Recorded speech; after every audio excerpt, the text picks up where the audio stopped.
Bonjour à tous, bienvenue dans cette nouvelle présentation de SEOki. Comme toutes les semaines, l'idée c'est de vous montrer en quelques minutes une fonctionnalité ou un atout de SEOki. Là aujourd'hui, je vais me concentrer sur ce qu'on a sorti dans la version 1.2 de l'extension, à savoir le module d'import des données de Yoast SEO.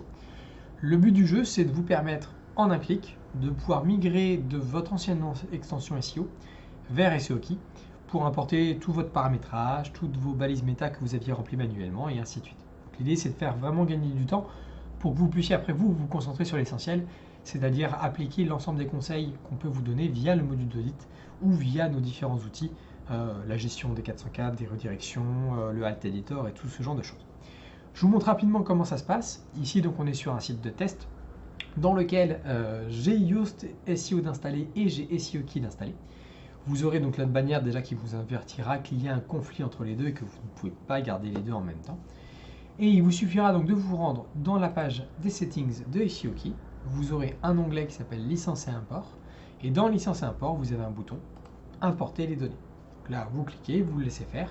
Et ça va télécharger l'intégralité de vos données à l'intérieur de SEOki. La page se recharge. Là, c'est juste pour mettre à jour les différents onglets des réglages. Et une fois que c'est fait, il vous suffit, avec le bouton tout en haut, de désactiver Yoast SEO. Petite chose à savoir, on est aussi en train de développer les modules d'import pour les autres extensions SEO. Je pense notamment à All-in-One SEO ou encore à RankMath, donc ça viendra dans les semaines qui vont venir. Faut aussi savoir que sur ce module d'import, on essaie d'avoir un maximum de compatibilité.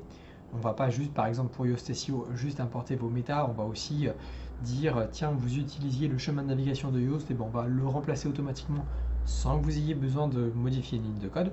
Voilà, on a essayé de mettre tout ça en place de manière à vous faire gagner un maximum de temps et puis vous concentrer après sur l'essentiel, c'est-à-dire directement vous rendre sur l'audit. Voilà, c'est fini pour cette semaine et puis je vous dis à très vite. À bientôt!